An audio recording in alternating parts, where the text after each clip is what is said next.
Hello friends. In Glasgow, silence isn't just the absence of sound. It's a physical weight. Today, I want to tell you about the Gallowgate Storage Facility, a place where the walls remember every note ever played. This is the story of Calum Sterling, an acoustic engineer who opened a door that should have stayed shut since 1994. It is a tale of acoustic memory and the dangerous gravity of silence. Lights off, volume up. Let's begin. My name is Calum Sterling. I am 43 years old, and for the better part of 2 decades, I have lived my life through a set of high-quality headphones. I am an acoustic engineer. I specialize in forensic signal processing and the restoration of damaged audio data. I have worked for insurance companies, law enforcement, and private labs, cleaning up recordings that were supposed to be unintelligible. I understand how vibrations move through solids. I understand how sound waves refract around corners, and how materials like lead and concrete can dampen or amplify a signal. I have spent thousands of hours staring at spectrograms, watching the visual ghosts of human speech emerge from layers of static. I thought I knew everything there was to know about the behavior of sound in confined spaces. But in the winter of 2023, the rules of physics changed for me. It happened in the East End of Glasgow. At the time, my band Basalt Echo was in a desperate situation. We were a full-piece indie group, getting ready to record our first full-length demo. We were broke, and we had just been evicted from our 3rd rehearsal garage in 6 months due to local noise ordinances.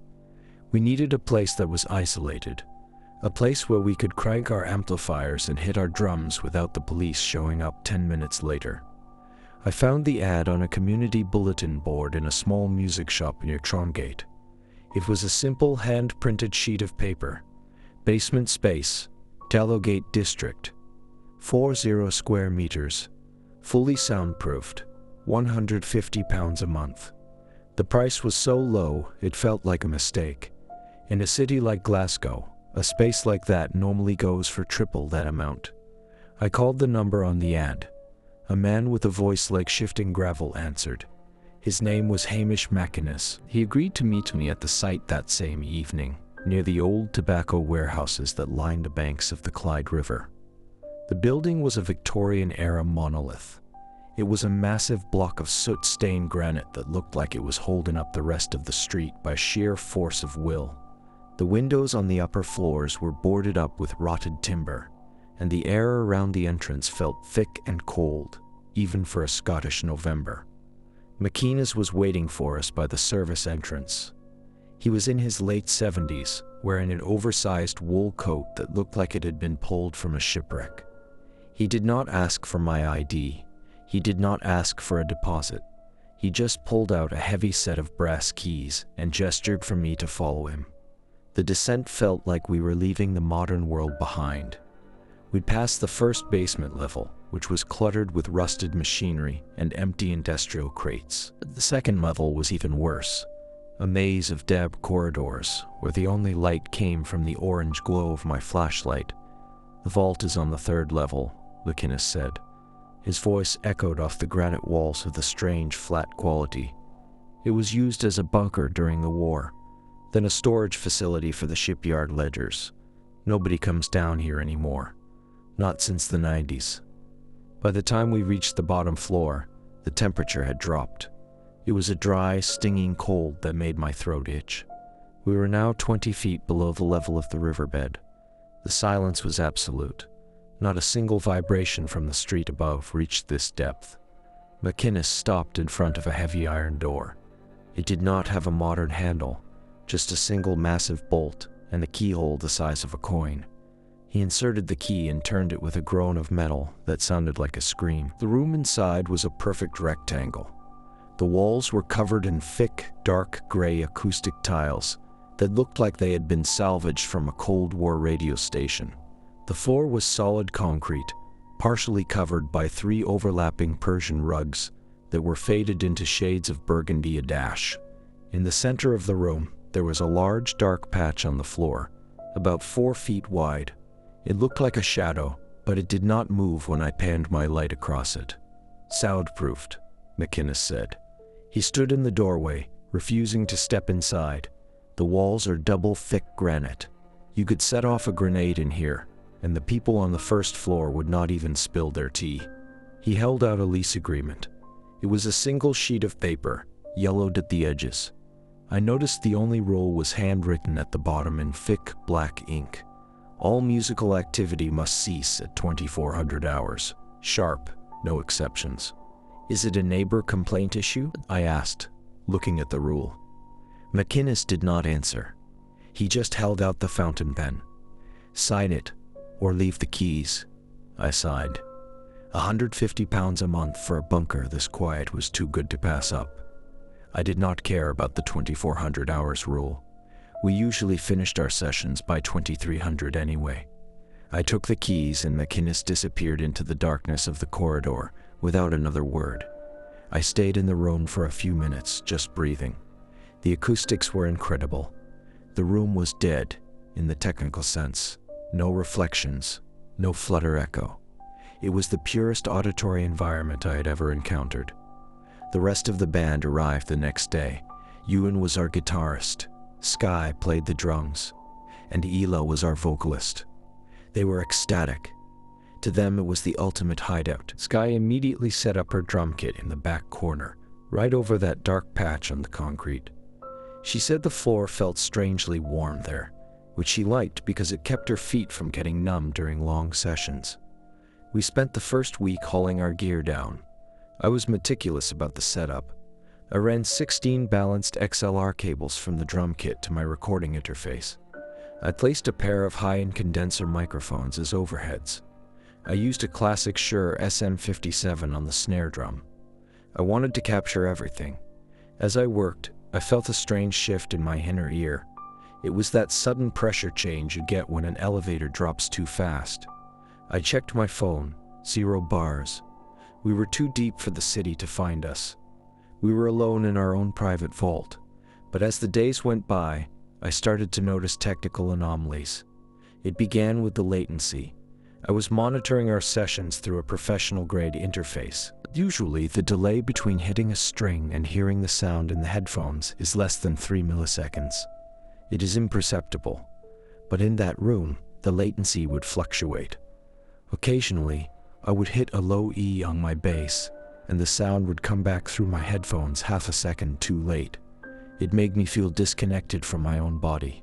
I checked the buffers and the sample rates on my laptop. Everything was set correctly. Technically, there was no reason for a half-second delay. Then there were Ewan's amplifier. He played through a vintage valve amp from the late 70s. It was a beautiful piece of hardware, but in the Gallowgate basement, it started making sounds between songs that I had never heard before. It did not sound like electronic hum or white noise. It sounded like a gasp, like someone trying to pull air into a collapsed lung. Every time it happened, Sky would stop her drum fill and look at the amplifier. "Did you hear that?" she would ask. "It is just a bad tube," I would tell her. "I will check the bias later." I was the engineer.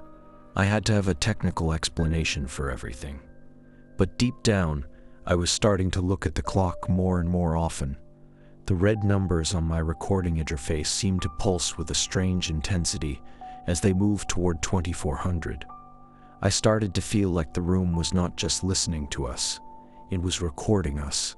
The granite walls, the gray foam, the dark patch on the floor, they were all part of a giant static tape head. We were laying down our tracks, bit by bit, into the very air, and I could not shake the feeling that we were not the only ones whose music was stored in that vault. I started to wonder what happened in 1994. I started to wonder why Hamish McInnes would not step into the room. And most of all, I started to wonder what would happen if we were still playing when the day turned. We kept the rule for the first 3 weeks. We were productive, we were fast, and we were always out the door by 23:45. But the closer we got to finishing our demo, the more the pressure built. We were chasing a sound that we could only find in that basement, a sound that felt heavy, ancient, and dangerously loud. We did not know that we were being prepared. We were being tuned. Like an instrument, the room was adjusting our frequencies, aligning our pulses with the beat of the building. We thought we were in control. We thought we were the ones making the music. We were wrong. We were just the session musicians for a band that had never left. And on November 14th, we finally decided to play past midnight. We finally decided to finish the song. That was the night the echoes stopped being echoes. That was the night the Gallowgate Vault decided to play back everything it had ever recorded. As I sit here now, staring at the spectrogram of that final session, I can see the moment where our waveforms collide with theirs. I can see the splay in the frequencies where my bass guitar is no longer mine, and I can hear the voice. It is not Sky's, it is not Isla's. It is a voice that has been waiting 30 years for a microphone to catch its breath. The everyday life of a band in a basement is a strange mix of absolute boredom and intense focus. We developed a routine that was almost military in its precision. We would meet at the 13th note, a bar on King Street, have a coffee, and then walk the 3 blocks to the tobacco warehouse. The walk was always the same. We would pass the old fish market, cross under the railway bridge, and enter the industrial zone. Entering the warehouse felt like checking out of reality. As soon as the second steel door shut, the noise of the city vanished. The air became static, flavored with the smell of old stone and mineral wool. We would spend the first 20 minutes just tuning our instruments. In such a dead room, even the slightest deviation in pitch feels like a physical blow. Ewan would spend hours tinkering with his pedal board. He had a collection of boutique delay units and fuzz boxes that he used to create these fast washing textures of sound. He was looking for a specific kind of resonance that he claimed he could only hear in the Gallowgate Vault. He would sit on the rug, surrounded by cables, turning knobs until the air seemed to vibrate with a low subsonic hum. Sky was the most affected by the room's atmosphere.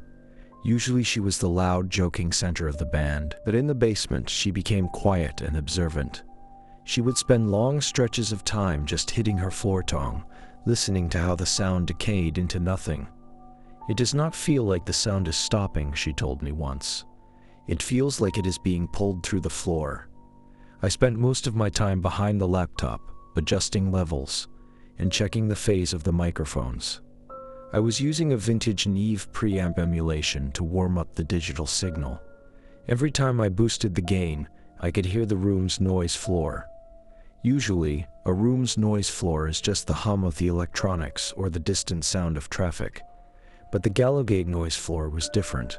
It sounded like a layered recording of hundreds of tiny metallic clicks. We practiced there for 3 weeks before we actually started recording the final takes. Those 3 weeks were the most productive of our lives. We wrote songs that felt like they were coming from outside of us. We were not just writing about our lives in Glasgow. We were writing about things we could not possibly know. We wrote about the 1994 heat wave. We wrote about the sound of water rushing through underground tunnels. I looked up the history of the building during our lunch breaks. The warehouse had been renovated in 1996 after a localized electrical fire had gutted the lower levels. The fire had started in one of the storage units, Unit B Beta, our unit. The report said the fire was contained quickly, but 4 people had been caught in the smoke. They were members of a local experimental band called Obsidian Vein. The report was brief. It mentioned that the musicians had been recording after hours, using a series of high-voltage signal processors that had overloaded the Victorian wiring. There were no survivors. The case was closed as an accidental industrial tragedy. I did not tell the others what I found. I did not want to ruin the vibe. We were on the verge of something great. We were capturing a sound that felt like it was carved out of the very granite of the city. We called the demo the 017 loop because of a strange glitch I found in the digital file of our first track. Every 17 seconds, there was a tiny millisecond-long drop in the audio. I tried to fix it, but the glitch was elastic. It would move around the timeline. If I cut it out of the first verse, it would appear in the chorus. It was as if the data itself was refusing to be sanitized. I told Sky it was just a processing error. I told myself it was just a hardware limitation. But as we moved into the final recording week, the glitches became more frequent. And they were no longer just drops in the audio. They were additions, tiny high-frequency bursts that, when slowed down, sounded like a single word repeated over and over. Stay. We were tired, we were stressed, and we were chasing a deadline. We ignored the warnings. We ignored the way the air in the room seemed to get denser as we approached midnight. We just wanted to finish the song. We just wanted to be heard. The night of November 14th was the coldest of the year. The humidity from the Clyde had turned into a thick, low-lying fog that swallowed the Gallowgate district in a gray shroud. We arrived at the warehouse early, lugging 3 extra heaters and a crate of coffee. We knew it was going to be a long night. We had to finish the final vocal track for the lead song, Neon Static. The room felt different when we entered. The gray acoustic tiles seemed to have a faint silver sheen to them, and the dark patch on the floor was pulsing. Not visually, but I could feel it in the soles of my boots. It was a rhythmic vibration about 72 beats per minute, exactly the tempo of the song we were recording. The building is synced up tonight, Ewan said, plugging at his Les Paul. He did not seem worried. He seemed inspired. Ewan went into the vocal booth, a small corner partitioned off by heavy theater curtains. She was nervous. She had been having dreams about the basement for a week. Dreams where she was singing into a microphone that was made of cold, wet stone. "Let us just get this done," she said through the talkback mic. "I want to be out of here before the heaters die." We started the first take at 21:30. It was perfect. The energy in the room was electric. Sky's drumming was tighter than it had ever been, and Ewan's guitar textures were folding into each other in ways that created new phantom melodies. I sat at my laptop, watching the meters bounce. Everything was in the green. But as we approached 2300, the technical environment began to degrade. It started with the phantom power. My condenser microphones require a steady 48-volt charge to operate. Suddenly, the indicators on my interface started to flicker. The signal from the overheads became distorted, taking on a grainy, crushed quality. I checked the power supply. The voltage was stable, but the microphones were reacting, as if they were being hit by a massive electromagnetic pulse. Then there were the ghost tracks. On my screen, the recording software shows the waveforms of each instrument as they are recorded. I noticed a 5th track appearing on the timeline, a track that I had not created. It was labeled Input 0. It was a flat, solid line of data that sat right between the bass and the drums. I tried to delete it, but the command was ignored. I tried to mute it, but the fader would not move. It was a stateless track, a piece of data that existed outside of the software's architecture. "Calum, what is that?" Sky asked, looking over my shoulder during a break. "I do not know," I said, my heart starting to race. "Maybe a hardware loopback. I will reset the system." I restarted the laptop. The 5th track was still there, and now it was no longer a flat line. It was showing a waveform that was an exact, mirrored reflection of Sky's drum track. We should have stopped then. We should have packed our gear and run for the steel doors. But the sound we were hearing in our headphones was too beautiful to walk away from. The distortion on the microphones had evolved into a lush, harmonic saturation that made Isla's voice sound like it was coming from everywhere at once. She sounded like an angel trapped in a cathedral of glass. 5 more minutes, Isla said. "I can feel the final chorus coming. Let us just finish this take." I looked at the clock on my interface. 23:52. "We have 8 minutes, I said. "One more take." Then we cut the power. We started the final take of Neon Static at 23:54. It was the performance of a lifetime. We were no longer playing our instruments. We were being played by them. The room was vibrating with such intensity that the acoustic tiles were starting to shed gray dust like snow. At 23:58, the temperature in the room began to rise. It was no longer the dry cold of the basement. It was a humid, suffocating heat that smelled of ozone and burning plastic. "Calum, the heaters are smoking," Ewan shouted over his guitar. I looked at the heaters. They were off. They were not even plugged in. The heat was coming from the walls.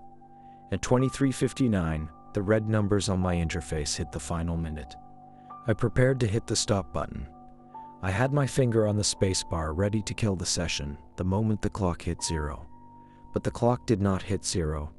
At 23:59 and 59 seconds, the numbers flickered. They did not change to 0. They changed to 0:17, and then they stopped. The recording did not stop. The meters on my interface were still dancing, but they were no longer showing our instruments. They were showing the data from input 0. I pulled my headphones off. The room was no longer silent. In the physical space of the Gallowgate vault, the sound was continuing. But we were no longer playing. Skye had her sticks in the air. Ewan had his hands off the strings. Ela had stepped out of the vocal booth, her face pale with terror. The music was still playing. The amplifiers were glowing with a bright blue light, and the speakers were pushing air with such force that the rugs were being blown against the walls. It was the same song, neon static, but it was wrong.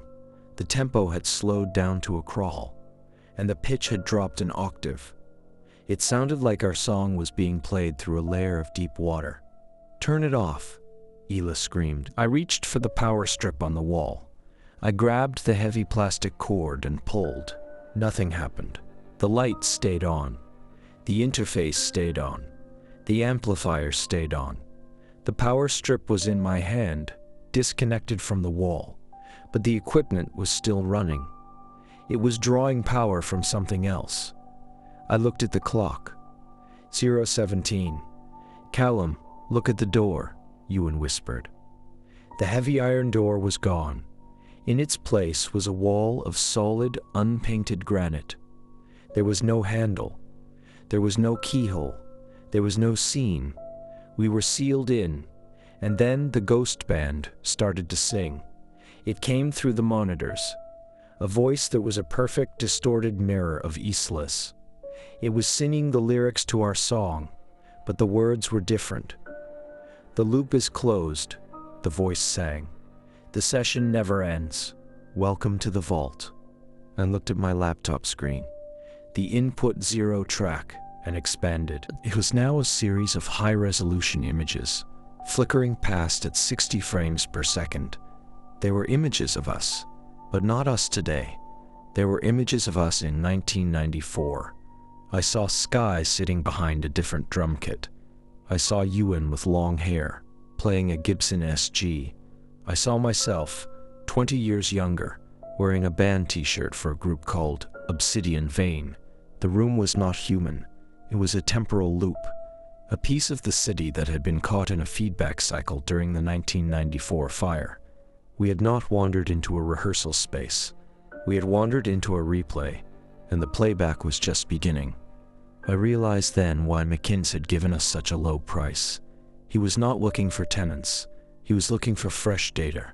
He was looking for people to refresh the loop, to keep the memory of the fire alive, so the building would not collapse into the Clyde. Every word we sang, every note we played, was being used as fuel for the room's preservation.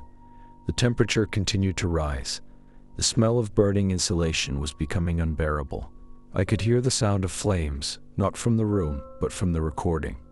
The input 0 track was playing the sound of the 1994 fire in high fidelity.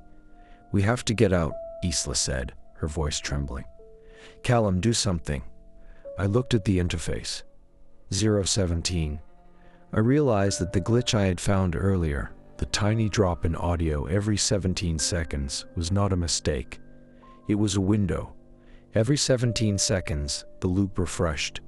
For a fraction of a millisecond, the room's connection to 1994 was severed while it reset the data. "We have to hit the wall at 0:17, I shouted. Precisely on the reset. We grabbed our heaviest gear. Ewan took his amplifier. Skye took her snare drum. I took the heavy iron power strip. We lined up in front of where the door used to be. I watched the clock. 0:10, 0:11, 0:12.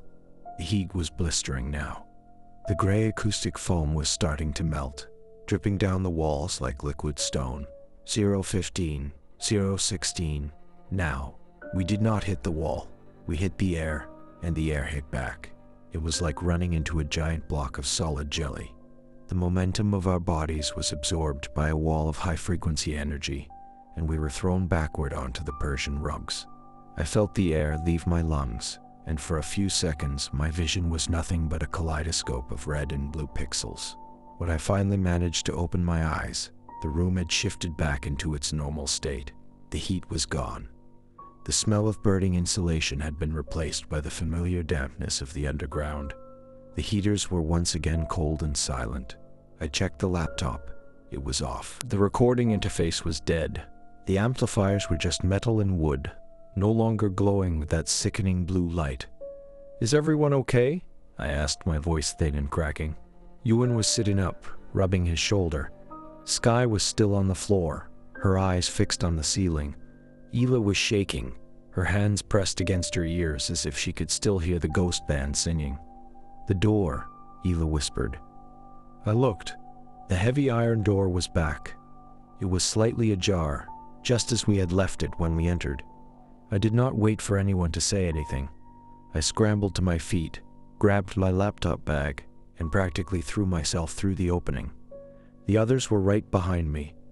We ran through the dark corridors of the second level, past the rusted machinery, and up the stairs to the service entrance. We did not stop until we were standing on the sidewalk of King Street, under the yellow glow of the streetlights. The fog was still there, but it felt clean. It felt real. We stood there for 10 minutes, just breathing the cold Glasgow air, watching the occasional car pass by. "We are never going back there," Skye said. "I do not care about the deposit. I do not care about the gear we left behind. We are done," we all agreed.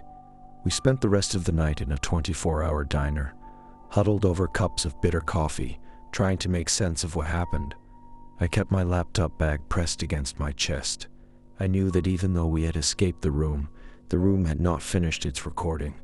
The next morning, I retreated to my home office. I lived in a small flat in the West End, far away from the industrial shadows of Gallowgate. I spent 4 hours just staring at my external hard drive. I was terrified of what I might find. When I finally mustered the courage to plug it in, the drive mounted instantly. I navigated to the project folder for the 017 loop.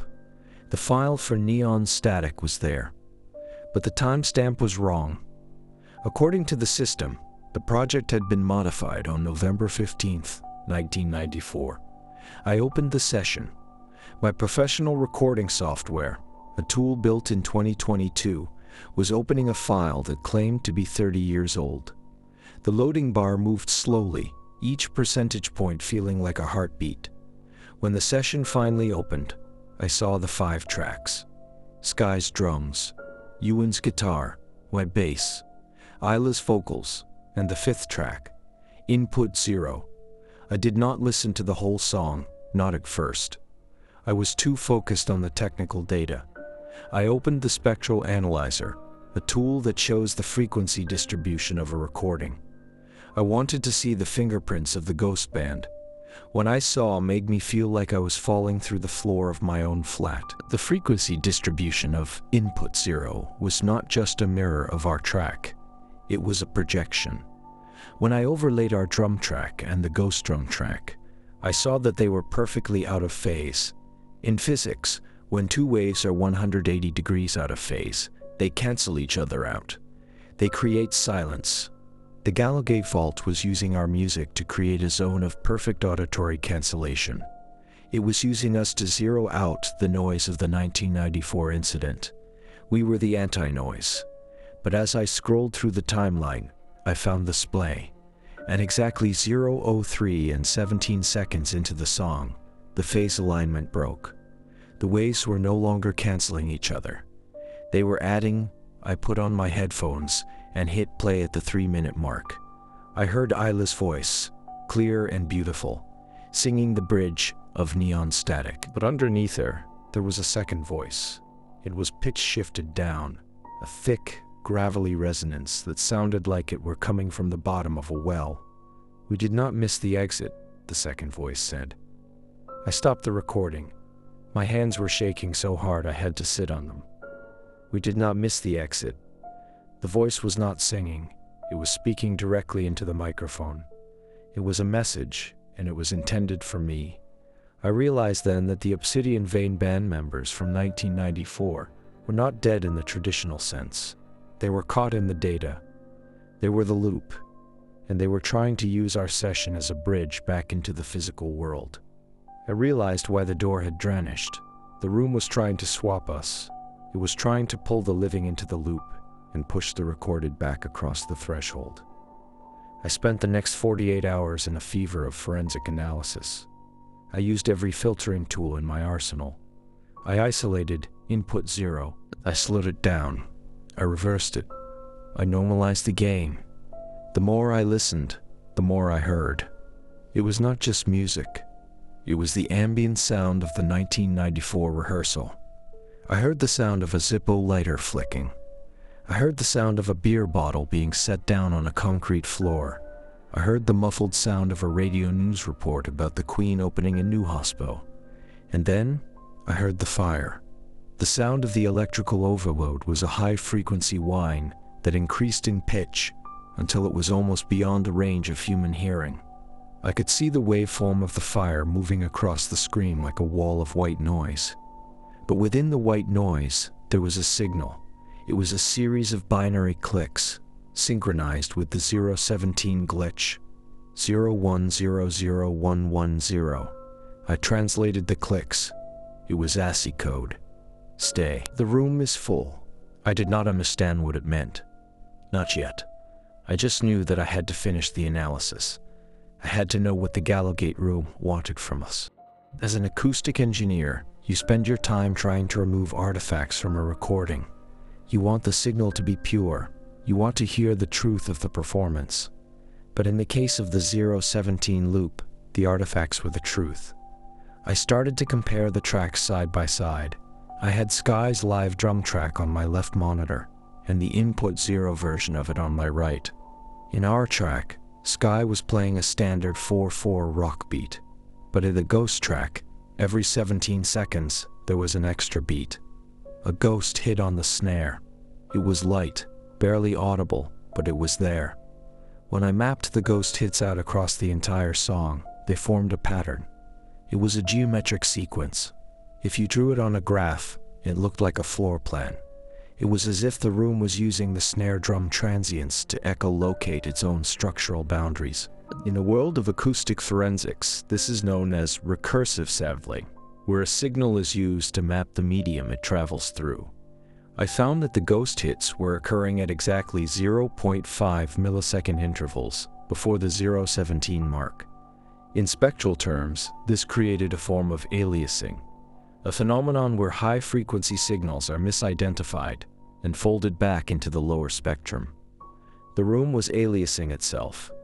It was folding the 1994 fire into our 2023 session. It was the floor plan of the tobacco warehouse. The room was using sound to describe its own architecture. It was using the vibrations of our instruments to map out its internal structure in 3 dimensions. "It is a sonar," I whispered to the empty room. The Gallowgate vault was not just a storage room, it was an active sensing environment. It was using the band as a stimulus to ping the building. It was measuring the decay of the granite, the tension of the steel beams, the moisture content of the soil beneath the foundations.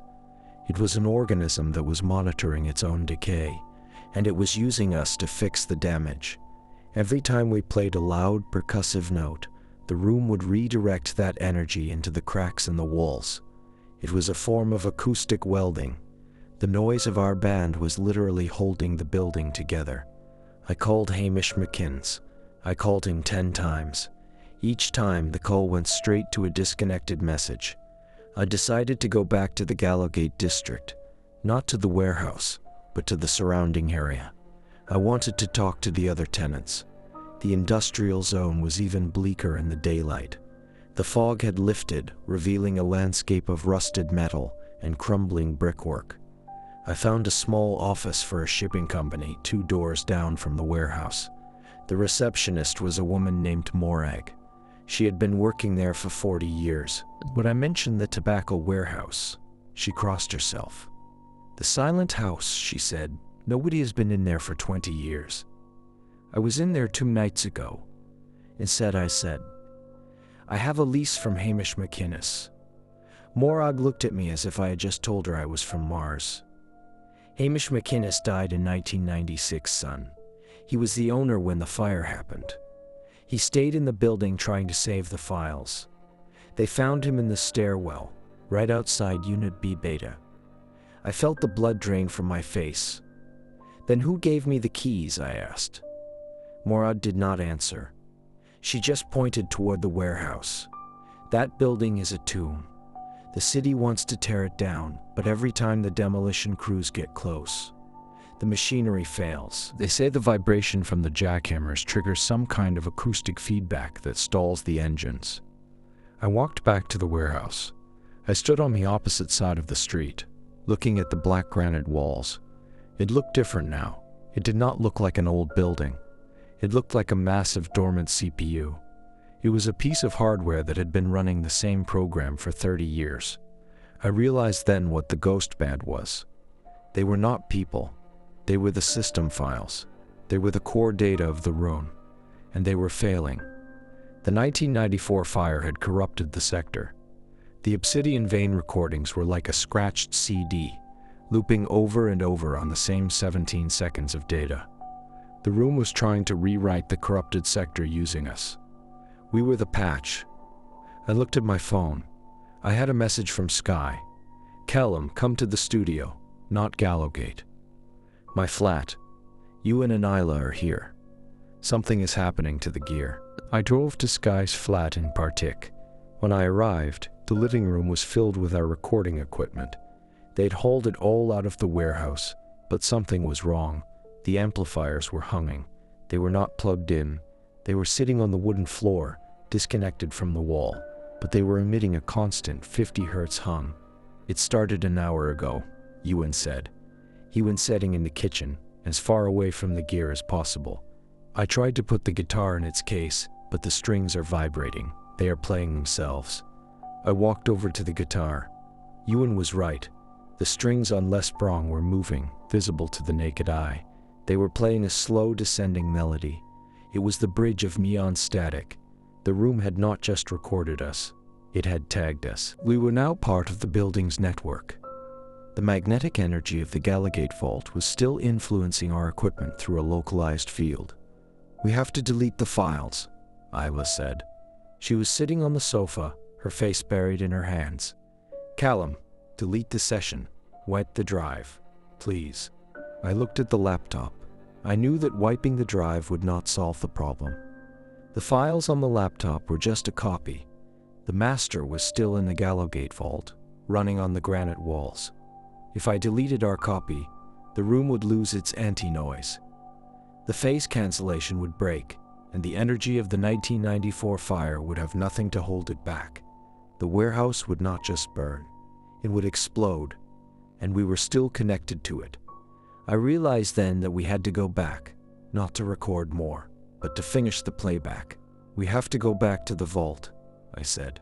Sky looked at me as if I had just suggested we jump off the Kingston Bridge. Are you insane? We barely got out alive. The loop is not finished, I explained, my voice fast and desperate. The room is drawing power from us because the recording is incomplete. We left during the 017 reset. We broke the cycle. I showed them the spectral analyzer on my laptop. I showed them displaying the waveforms. The phase cancellation is failing, I said. If we do not go back and finish the take, if we do not perfectly align our music with the ghost band until the end of the song, the resonance will continue to build. It will follow us. It will follow this gear until it burns out everything it touches. The room was silent for a long time. The only sound was the 50 Hz hum from the amplifiers. How do we know we can get out? Isla asked. We have to play until 0, I said. Not 1994. Not 017. We have to force the clock to reset to 0. We have to synchronize with the ghosts and then lead them to the exit. I did not know if it would work. I was an acoustic engineer, not a magician. But in that moment, the distinction felt meaningless. Sound is a wave, and a wave can be neutralized if you have the right frequency. We were the frequency. We spent the next 6 hours preparing. I stayed in the flat, using my forensic software to create a click track. It was a series of rhythmic pulses that were perfectly synchronized with the 017 glitch. We were going to use the glitch as a metronome. We packed our gear back into the van. The drive back to Gallowgate was the longest journey of my life. The sun was setting, casting long orange shadows across the Clyde. The tobacco warehouse looked like a jagged tooth against the skyline. We did not talk. We just focused on the rhythm of the click track in our headphones. When we reached the service entrance, the heavy brass keys were still in my pocket. I reached for the handle. The door was already open. "He is waiting for us," Sky whispered. We did not see anyone. The corridors were empty and dark as before. But as we descended into the second level, I could hear the sound of the drums. It was a faint, muffled thumping, coming from 3 levels down. It was Sky's beat. But she was standing right next to me, her hands empty. The playback had already started. We entered Unit B Beta at 22:30. The room was hot. The gray tiles were already starting to glow with that silver sheen. The dark patch on the floor was no longer a shadow. It was a hole. It was a hole in the floor that led into a space of pure white noise. "Set up," I said, quickly. We worked in a trance. We plugged in the amplifiers. We set up the drums over the dark patch. I powered up the laptop and the interface. The screen jumped to life. The 017 clock was already running. "I'm patching the click track into the monitors," I said. "Do not listen to the room. Use the click. If we lose the beat, we lose everything." I looked at the band. They were ready. They were terrified, but they were musicians, and a musician never leaves a gig unfinished. "Ready?" I asked. Sky hit her sticks together. 1, 2, 3, 4. We started to play. The first 30 seconds were a chaos of feedback and distortion. The room was resisting us. Every note we played was being met by a mirrored frequency from the walls, trying to push our instruments out of tune. "Stay on the click," I shouted. I was at the laptop, frantically adjusting the phase alignment of our live tracks. I was trying to manually steer our waveforms into the gaps in the ghost recording. It was like trying to thread a needle during an earthquake. And one into the song, the temperature hit 40 degrees Celsius. The heat was no longer coming from the walls. It was coming from the microphones. The steel grills of the SM57S were starting to glow a dull red. Hila was singing with a desperation I had never heard from her. She was closing her eyes, her face drenched in sweat, pouring everything she had into the lyrics of Neon Static. Underneath her, the ghost voice was rising in volume. "Stay, stay, stay." The voice was no longer a gravelly resonance. It was becoming clearer. It sounded like a young man, frantic and confused. I looked at the spectrogram. The input 0 track was starting to resolve into human speech. "The cable is burning," the ghost voice said. "Hamish, the cable is burning." We were hearing the final seconds of the 1994 fire. We were hearing the Obsidian Vein Band as they realized they were trapped. "Do not stop playing," I screamed. At 2, the acoustic foam on the walls began to liquefy. It did not drip like water. It stretched into long gray strands that moved toward us like tentacles. They were attracted to the vibration of the music. A strand of molten foam wrapped itself around Ewan's guitar neck. He did not flinch. He just hit a power chord that sent a shockwave of sound through the room, shattering the strand into 1,000 pieces. "We are winning," Sky shouted over the drums. "The resonance is breaking." She was right. The silver sheen on the tiles was fading. The dark patch on the floor was shrinking. The room was losing its atmospheric grip on us. But as the room's energy faded, the fire's energy took over. The sound of the electrical overload became a physical force. It felt like a serrated blade being pulled across my skin. I could hear the sound of the 1994 amplifiers as they caught fire. I could smell the burning varnish of the Gibson SG.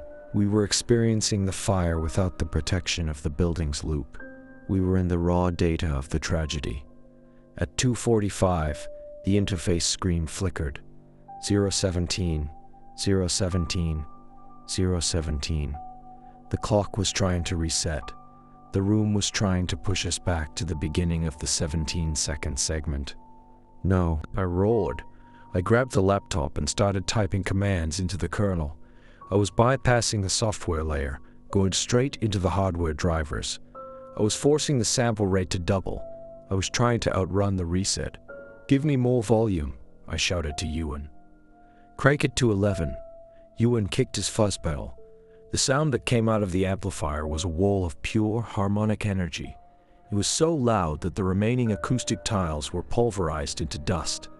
We were playing at 130 decibels. At that volume, sound becomes a solid. It becomes a shield. The 017 glitch hit. I felt the pulse of the reset. The world around us blurred for a millisecond. I felt the room try to pull us back into the 1994 loop, but our music was too heavy. The sheer mass of our sound wave kept us anchored in the present. The clock moved. 018, 019, 020. We had broken the loop. We were now playing in a space of new time, a piece of history that had not been written yet.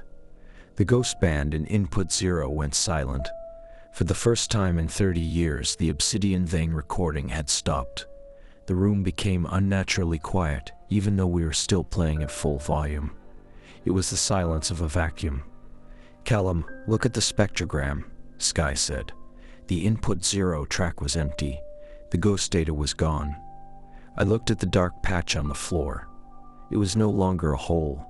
It was just a patch of stained concrete. But the heat was still there, and it was getting worse. The 1994 fire was no longer a recording. It was a physical event that was happening in the room around us. The gray dust on the floor was starting to smolder. The Persian rugs were curling at the edges. "We have to finish the song," I said. "The exit only opens at the end of the take." We were in the final minute of neon static.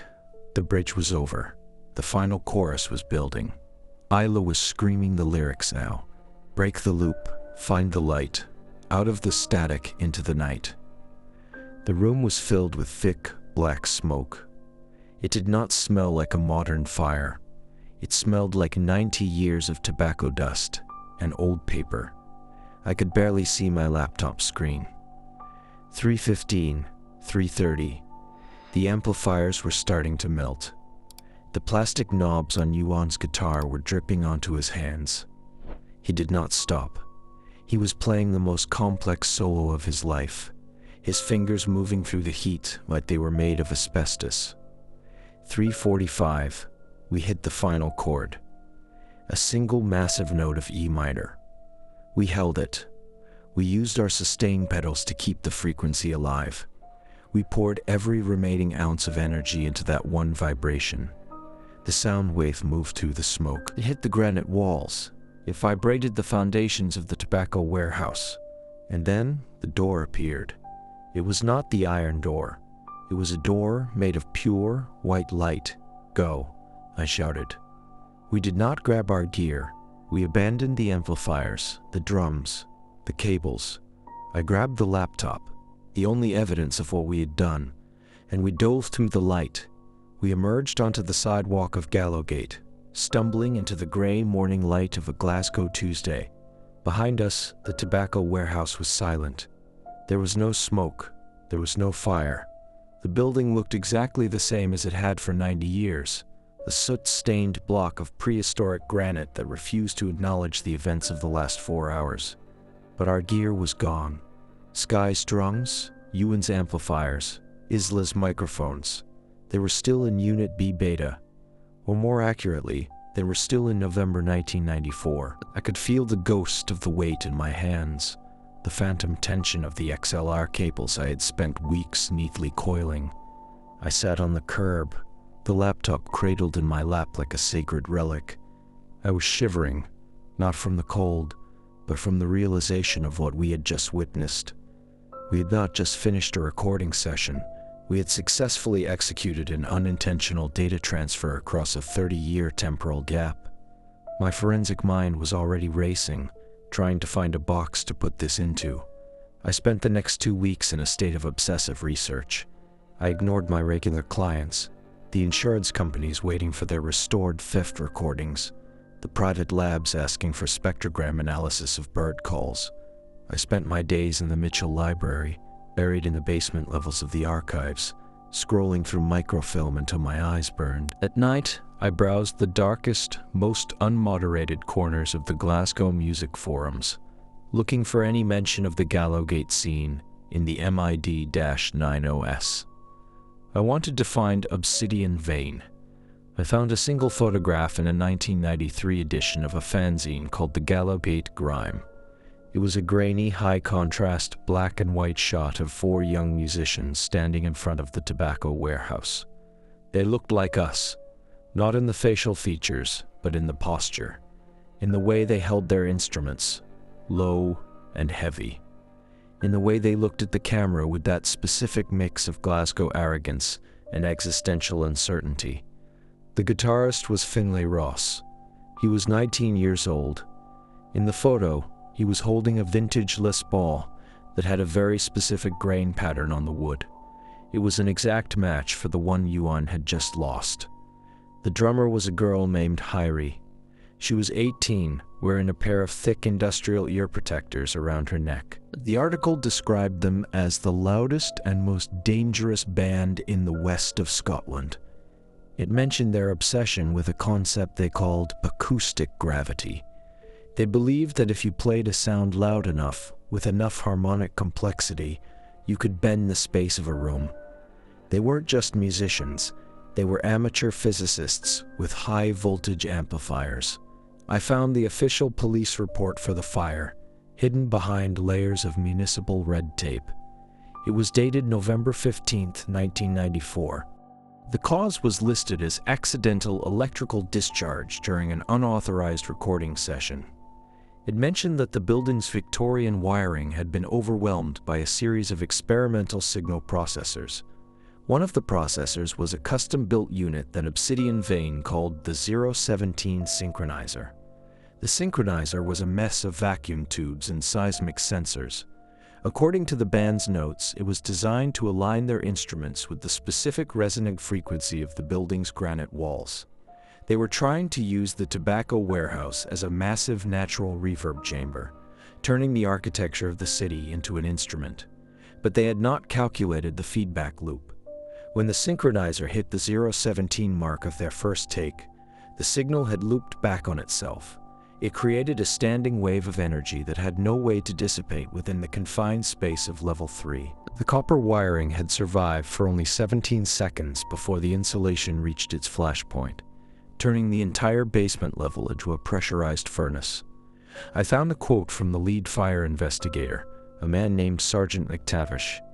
The strange thing was the lack of debris, Miller wrote in his summary.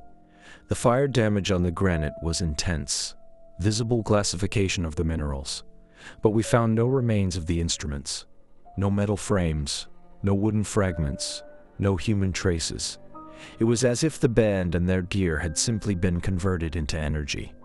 They had not been converted into energy. They had been converted into data.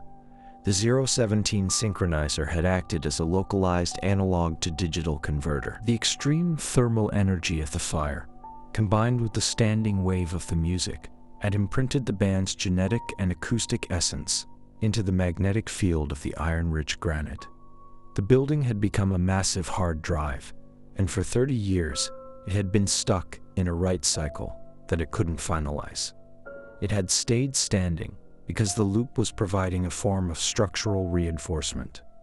The standing wave was acting as a vibrational skeleton, preventing the rotted timber and rusted steel from yielding to gravity. I realized then that we had not saved Obsidian Vein. We had served as their parody data.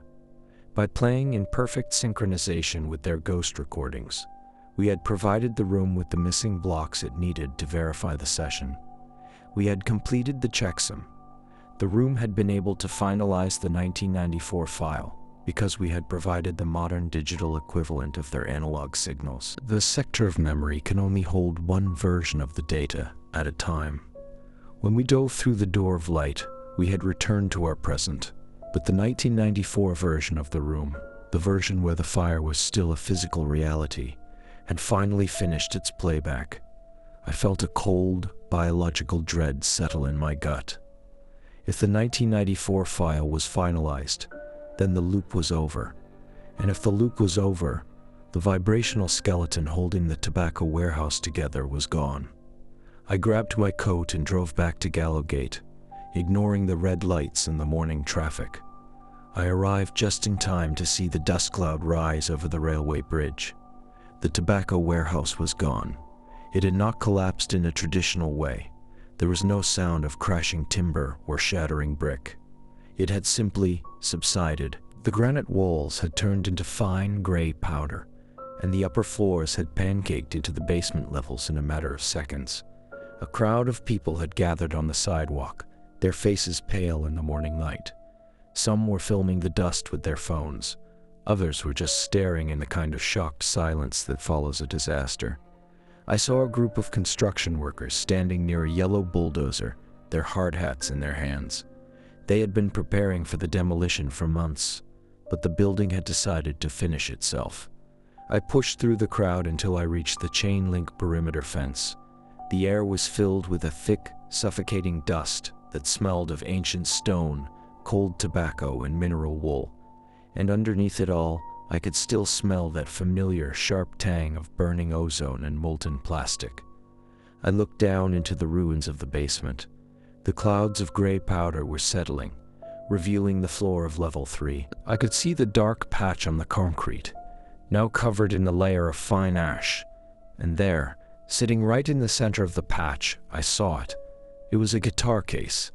It was an old, battered case made of brown leather and reinforced with brass. It looked like it had been sitting in the dampness of the underground for 30 years. I knew that case. It was the one Finlay Ross had been holding in the 1993 photograph. But next to it was something that didn't belong in 1994. It was a snare drum. A modern, high-end Tama snare with a chrome finish and a custom Evans head. It was sky-strung. Both the 1994 gear and our 2023 gear were sitting in the ruins together. The room had merged the timelines during the final reset. Everything that had been caught in the loop, every instrument, every cable, every vibration, had been released into the physical world at once. I saw a man standing at the very edge of the rubble, about 50 feet away from me. He was young, maybe 19, with long, tangled hair and a faded band t-shirt for a group called Obsidian Vein.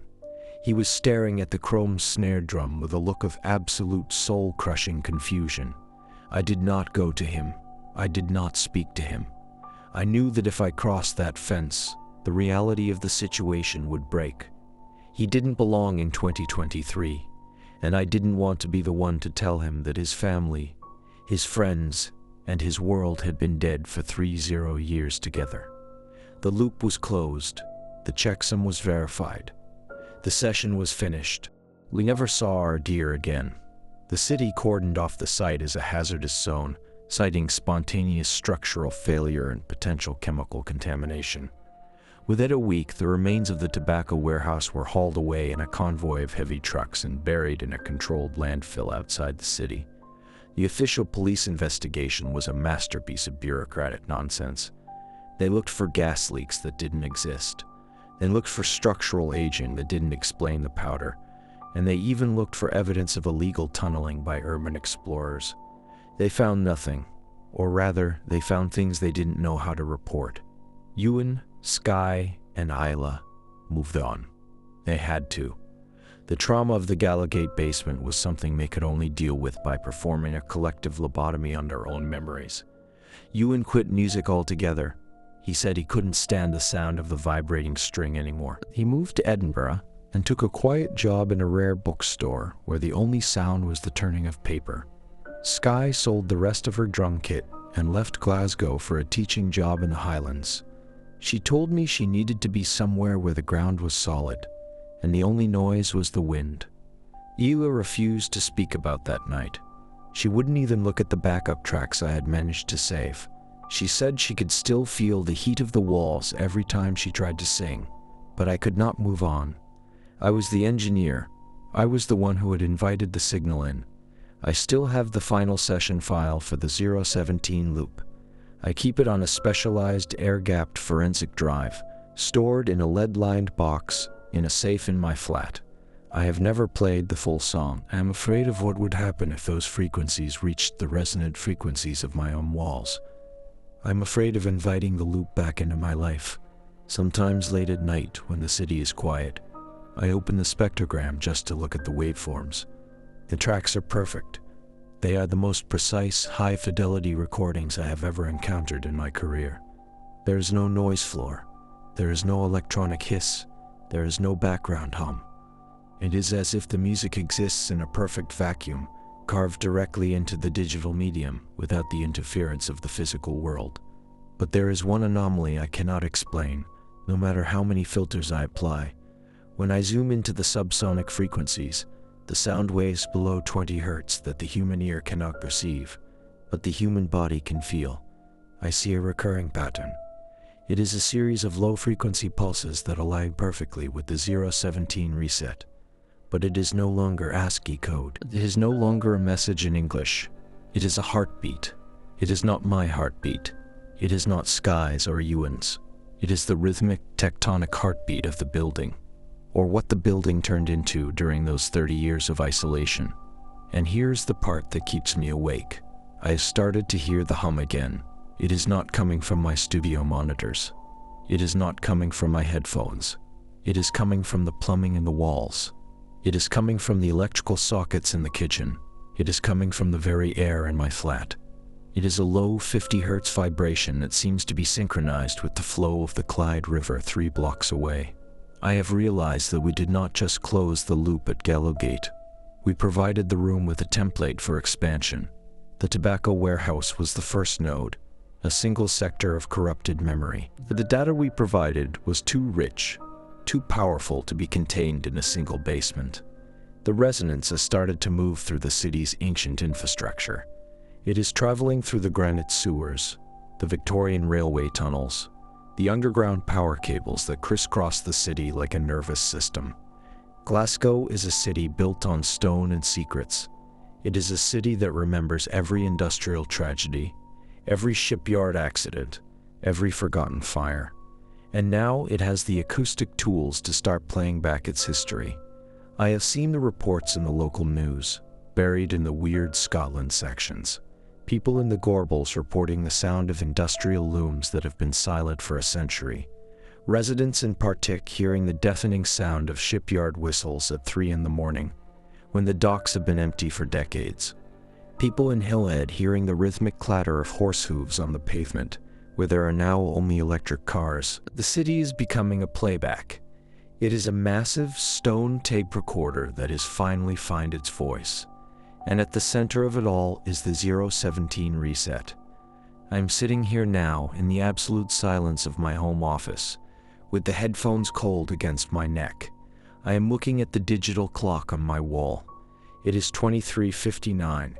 I can feel the pressure building in my inner ear. I can feel the temperature in the room starting to rise by a fraction of a degree every second. I can smell the faint metallic tang of burning ozone and old tobacco. I know what is coming. The building across the street, a red sandstone tenement from the 1890s, is starting to have a faint, silver sheen on its walls. The windows are vibrating in their frames, creating a harmonic resonance that I recognize all too well. The playback is about to begin, and I realize then that I did not lead the ghosts to the exit. I led them to the stage. I provided the city with the master track it needed to start the show. We were the opening act, and with a calibration signal. And now, the main session is about to start for the entire city. If you are listening to this, I need you to do something for me. Something that might save you from becoming part of the loop. Check the noise floor in your own room. Right now, turn off the television. Turn off the fans. Put on a set of high-quality headphones and just listen to the silence. Can you hear it? Does it sound like a layered recording of 1,000 tiny metallic clicks? Does the air feel heavy? Does your amplifier gasp when you think no one is listening? If it does, do not hit the record button. Do not pick up your instrument. Do not try to capture the sound. And for the sake of your own sanity, whatever you do, do not play past midnight. Some runes are full for a reason. Some tragedies are stored in the stone for our protection. Some songs should never ever be finished. My name is Calum Sterling, and this is the last track I will ever engineer. I am cutting the power now. I have spent the last 6 months trying to clean the recordings of that night, but every time I run a noise reduction algorithm, the software crashes. It's as if the data itself is alive, pushing back against any attempt to sanitize it. The loops are still there, hidden in the subsonic frequencies, waiting for another room, another band, another moment where the silence becomes too heavy to bear. Lights off, volume up. But this time, I hope you hear the silence before the loop resets for you. Good night.